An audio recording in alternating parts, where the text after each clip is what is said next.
El día después de una dolorosa y costosa derrota para Huracán, perdiendo tras 15 partidos y fundamentalmente encendiendo alarmas por la cuestión física, los imponderables que llevaron a que Kudelka queme dos cambios en el primer tiempo. A ver, y arranco por esto que me parece lo más relevante, que es lo informativo antes del análisis habitual de lo que fue el partido desde mi mirada. Paio Pereira está bien, sale reemplazado por una cuestión preventiva, por la paralítica que sufrió, que le dolió mucho, que habrá que ver cómo siguen estos próximos días y si puede ser de la partida contra Barracas o no, pero lógicamente lo que más alarmaba era pensando más allá. Huracán se juega en 10 días los dos objetivos más importantes y en los cuales venía muy bien posicionado. Viene muy bien posicionado. Me retracto del venía. Viene muy bien posicionado y ya retomo esa línea. Sequeira sufrió la fractura del tabique, algunos huesitos de la nariz. Podría haber sido peor. ¿Por qué podría haber sido peor? Porque con una máscara y en función también de la tolerancia al dolor que pueda llegar a tener, acá es muy particular de cada jugador. Hay sobrados casos de futbolistas que pueden jugar con una máscara sin problema, eso cicatriza y listo.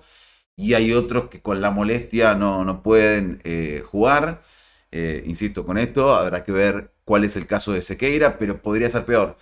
¿Qué es peor? Cuando hay desvío, cuando hay una rotura un poco más profunda de los huesos que están cerca del cartílago de la nariz, pero esto va a ser evaluado en las próximas horas. Ibáñez terminó con una molestia, sintió una pequeña carga, pero está bien, no hay lesión. Y el que más me inquieta a mí, de manera particular, es el caso de Matko Miljevic. Ustedes dirán, pero completó el partido. Y lo completó por las circunstancias del partido que llevaron a que Huracán no tuviera más modificaciones. Viene también con alguna sobrecarga en las últimas semanas y por eso le van a hacer un estudio este mediodía a Miljevic para ver si hay una sobrecarga, si hay una distensión, ojalá que no, o está todo bien y solamente hay que dosificar y administrar un poco las cargas de Miljevic. Pero en definitiva, por eso hablaba también de una costosa derrota para Huracán que tiró a la cancha, como para mí debía, al mejor equipo posible y termina sucediendo esta serie de imponderables en un partido muy físico contra Newells, que está dispuesto de esa manera desde que llegó Fabiani, digo, con una continuidad de lo que fue su paso por Riestra, propuso ese partido friccionado y Huracán me da la sensación que no estaba preparado para semejante disputa del partido. Párrafo aparte, y me empiezo a meter un poco más en lo que fue el juego en sí, para lo que fue la polémica del partido, donde Tello, de muy floja conducción, no fue siquiera a repasar el rodillazo de Vanega Sequeira, que, a ver, no es un rodillazo violento, porque se frena Vanega, no hay un movimiento brusco que indique que levanta su pierna y de esa manera es imprudente en el golpe. Pero en cierta forma la realidad es que Vanega venía a la carrera, ya Sequeira estaba arrodillado después del topetazo de Lolo, que había sido falta sancionada, y que la pelota estaba bollando, no tenía dueño y nunca entra en contacto Vanega con la pelota. Me hubiera costado, o me cuesta decir, era para Roja, pero sí creo que era una situación a revisar y en la cual, justamente por esa imprudencia, era amarilla para mí a Vanega, que después cometió una serie de infracciones y termina siendo amonestado por una falta táctica. Pero en definitiva, Huracán no pierde en absoluto por lo que fue el flojo arbitraje de Tello en líneas generales. Creo que después de un comienzo en el cual había una muestra de respeto de Newell hacia Huracán, cediéndole la pelota, dejándole liberar a los carrileros, digo, empezar a plasmar en cancha lo que en general hace este equipo, cierta buena circulación, con dinámica, que a mí me gustó, más allá de que no tuvo profundidad de Huracán, no solamente que en ese momento en que era dueño de la pelota no generó situaciones de riesgo, ni siquiera una insinuación, sino que no lo hizo prácticamente en todo el partido, salvo ese rebote que le queda a la Perla Ramírez en el córner, que después parecía que le cobraron una mano, que para mí era recontra discutible. Un muy flojo partido de Huracán, lejos de lo que viene siendo la identidad de juego, de lo que viene demostrando, del mensaje que pregona desde un comienzo de campeonato Galíndez como capitán, en esto de no elegir rivales, ¿no? A partir de esa serie de victorias en el torneo, en la Copa, clásico, partido chivo, partidito, entre comillas, y Huracán en este caso creo que no estuvo a la altura de las circunstancias, de una posibilidad que le estaba dando la fecha y el torneo en general, tras la serie de empates con Aldo Civi, con Banfield, con Defensa y Justicia, de poder llegar con posibilidades a la última fecha de ser el mejor clasificado en la zona A y de esa manera garantizarse, en caso de llegar a instancia de semifinal, que todas las llaves iban a definirse en el Ducó. Y además, si ganaba, se garantizaba de mínima un tercer puesto. Perdiendo, hoy no tiene ni siquiera la absoluta certeza de que va a estar entre los primeros 4, más allá de que también, y me voy a seguir metiendo en cuestiones del juego, de que también creo no hay que volverse loco con esta derrota. Porque, digo, hablando con amigos, con familia, hablando y recibiendo mensajes de ustedes por Instagram fundamentalmente, que fue lo que estuve leyendo esta mañana, veía una sensación alarmista un tanto exagerada. Esta derrota no implica que Huracán no pueda pelear el campeonato, no conlleva a repetir errores del pasado, ni mucho menos. Yo prefiero pensar, antes de que acontezcan los próximos partidos, antes de que se definan justamente los objetivos en estos próximos 10 días, y hablo de clasificación en esta fase regular con el partido con Barraca Central, en el cual de todas formas creo que Huracán tiene que rotar, y en función de lo que pase en los partidos previos, en mayor o menor medida, con un mix o plenamente suplentes, si es que se dan resultados ajenos de manera favorable. En lo que pase contra Racing en Uruguay, un partido fundamental para las aspiraciones de clasificar a octavos de Sudamericana, y los octavos justamente de este torneo de apertura. 10 días que dictaminan absolutamente todo. Por eso creo que este puede ser un golpe indeseado como cualquiera, y más aún si implica perder un partido, pero oportuno para que Huracán, que se acostumbró rápidamente a ganar, a superar distintos obstáculos, desafíos, quebrar racha en cancha de Vélez, en cancha de Racing, ganar un clásico, ganar en Brasil, golear y conseguir la victoria más abultada por certámenes internacionales, ganarle incluso al poder, como lo hizo en Santiago del Estero, y eso no puede derrumbarse por una derrota. Podía perder y mejor que sea ahora, digamos, ¿no? 15 partidos sin derrotas, de los cuales Huracán había ganado 10 y empatado 5. Tampoco es normal. No había que naturalizar esa campaña, esa serie tan positiva, lo decía previo a esta derrota y lo sostengo en este momento. Creo que Huracán también debe darse cuenta que no puede subestimar y elegir partidos, como bien decía Galíndez. No le da para jugar a medias y sacar adelante un partido chivo, duro, como el que le proponía Newell's. Tiene un muy buen plantel, tiene un equipo fuerte, sólido, que tiene su solidez defensiva, pero que además tiene también jerarquía de mitad de cancha hacia adelante, pero que así todo tiene que estar lo más cercano posible a los picos de rendimiento, y entiendo el cansancio físico y el desgaste mental que conlleva este cuatrimestre de Huracán.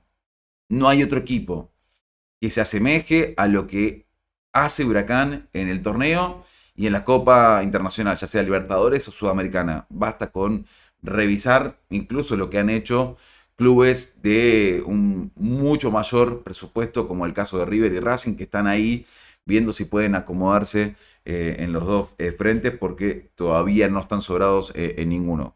Y Huracán, por supuesto que no lo está tampoco. Pero me parece que la falla fundamentalmente estuvo en eso. Puede haber influido también, ¿no? La serie de parates que tuvo el primer tiempo, entre faltas, lesiones y demás circunstancias, a desfocalizar al equipo, a confundirlo, porque evidentemente estuvo confundido Huracán desde casi el principio al final del primer tiempo. Cambió un poquito la iniciativa en el arranque del segundo, pero se diluyó muy, muy rápidamente. para mí con el doble 9, que era una buena apuesta porque Newell's se exponía con los centrales, que eran pesados, Lolo y Cuesta, sobre todo en salida, y Huracán podía fijarlos y jugarle mano a mano, pero erró el camino. Cuando entra Ursi y hace las veces de extremo por derecha, y Miljevic se tira a la izquierda, quedando Ramírez pivoteando un poquito y Guanchope más de referencia, no entendí por qué el buscar filtrar y tocar y jugando, generando sociedades ahí en el embudo que era el centro del campo de juego, cuando por ahí estaba todo armado para llenar de centros el área de Newell's y buscar equilibrar lo que Huracán no podía desde el juego. Le faltaba juego al equipo. Entonces creo que ahí le faltó un cambio a Kudelka que era tal vez un extremo, llámese Cabral, por Miljevic, que yo quiero rescatar algo de Miljevic. No digo que debía salir por una cuestión de rendimiento. Digo, también Miljevic erra mucho, fue impreciso, pero fue de los que más intentó.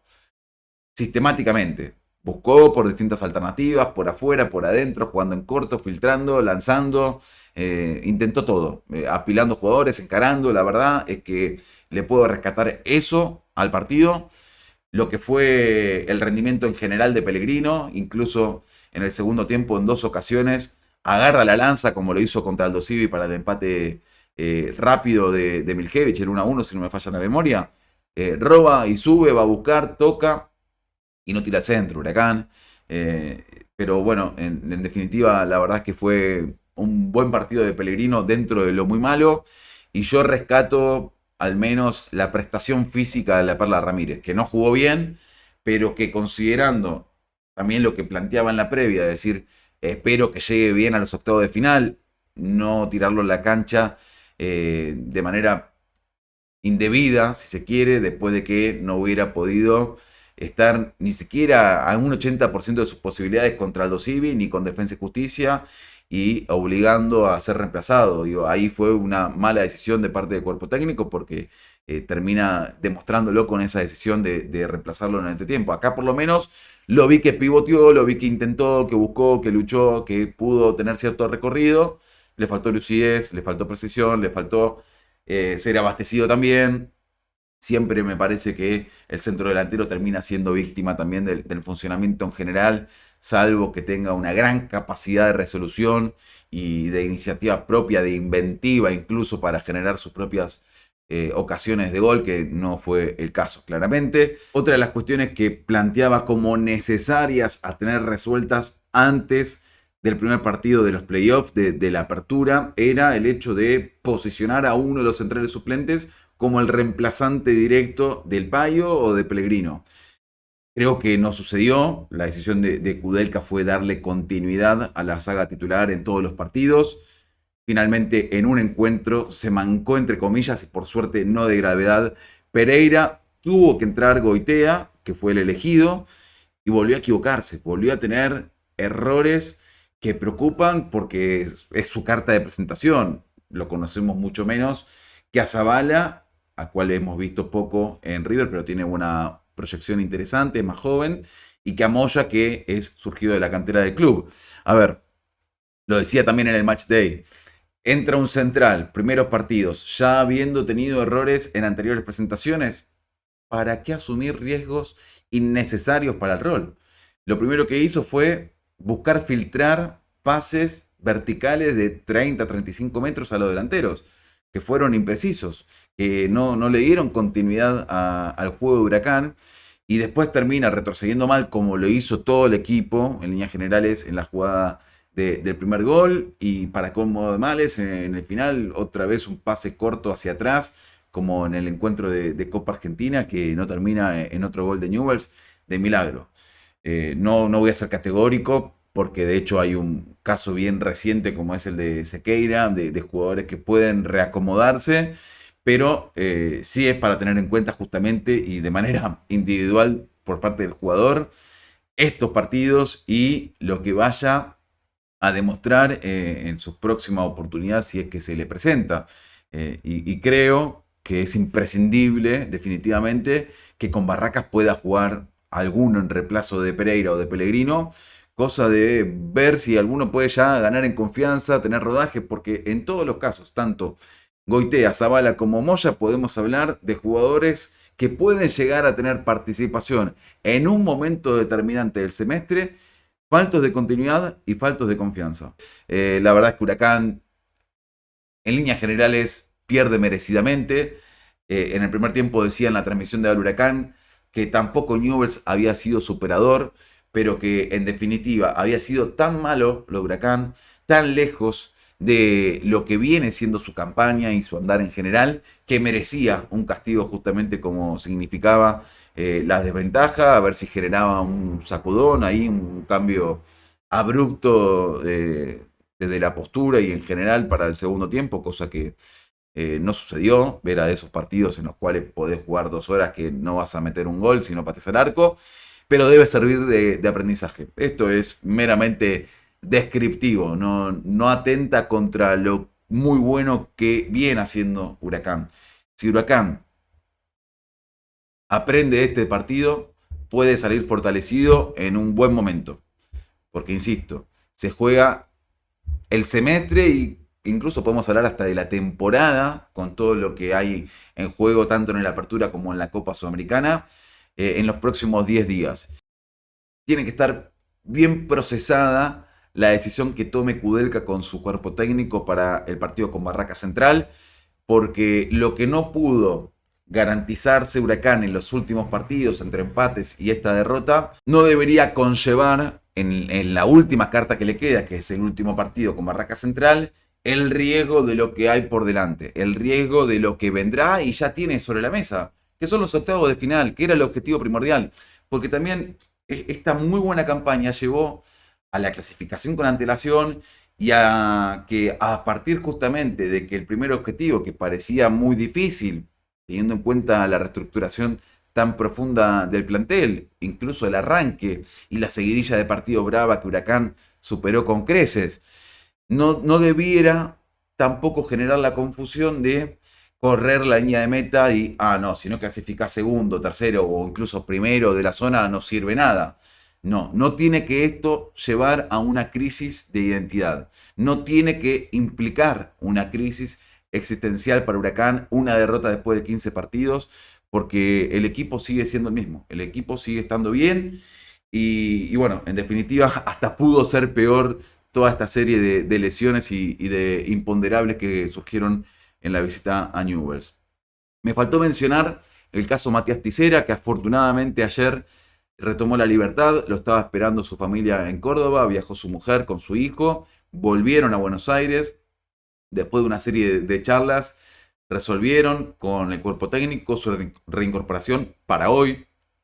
El plantel se va a estar entrenando por la tarde, se volvió, ni bien terminó el partido, se entrena por la tarde en la Quimita y va a estar Matías Tisera.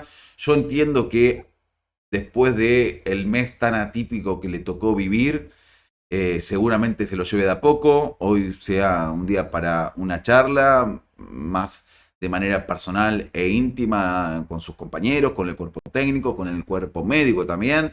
No sé si van a hacerle una serie de estudios, porque obviamente acá se trata de un deportista de alto rendimiento que alteró por completo su rutina durante un mes y que no por la necesidad de Huracán de contar con él, que lo necesita claramente para cumplir con los próximos objetivos, hay que alterar las cuestiones lógicas que tienen que ver con la salud de la persona, así que yo entiendo que puede haber una serie de estudios médicos, de chequeos, de rutina para corroborar que esté todo bien y después una pequeña puesta a punto de lo físico para pensar en lo que vaya a ser su recuperación futbolística. Dejen su me gusta, su comentario, su opinión. Nos estamos reencontrando con más contenido, lógicamente, para la continuidad, como es habitual, la cobertura en este canal. Sepan que se viene, además, el informe de lo que fue la gran victoria del equipo senior sobre San Lorenzo en el clásico 4-0. Estuve ahí con la cobertura, estuve siguiendo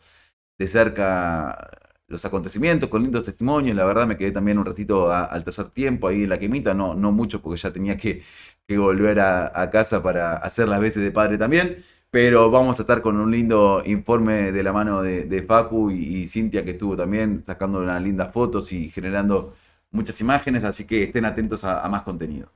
Pirilo Amoblamientos, todo de madera para tu hogar desde hace más de 50 años en Villa Lugano. Encontraros en Instagram como amoblamientos_Pirilo y descubriste nuevos muebles para cocina, placares, interiores, escritorios y más. Porque no hay amor más sincero que el amor por la comida. Chacabuco 860 en San Telmo. El Refuerzo Unión, con bodegón bien pero bien quemero. Confirma tu reserva al 4361-3013. Seguilos en Instagram, @elrefuerzo. Salón de Bellezas Esculpidas Del, en Villa Lugano. Manicuría, pestañas, pedicuría y cosmetología. Seguí ya mismo la cuenta de Instagram, @esculpidasdel. Cosquín 4734, Villa Lugano. De los Tíos, sabores de familia, experiencias gourmet. Alimenta tu pasión quemera a metros del Palacio Tomás Adolfo Ducó en De los Tíos. Mafalda 931, Barrio Estación Buenos Aires. Escanea ya mismo el QR y agendalos en WhatsApp. También los puedes encontrar en Pedido Ya. Picadas, sándwiches, pizza, bebidas, café de especialidad, productos venezolanos y vinos en De los Tíos.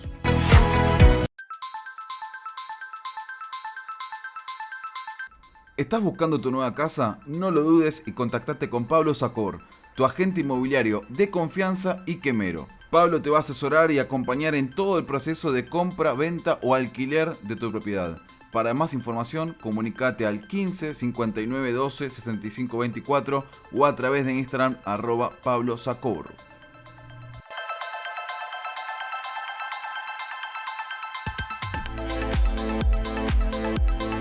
Aurelio Morales y Asociados. Desde hace más de 10 años buscamos soluciones prácticas y eficientes para nuestros clientes en cuestiones civiles y laborales. Sucesiones, divorcios, accidentes, despidos y más. Agenda 15 51 61 54 29.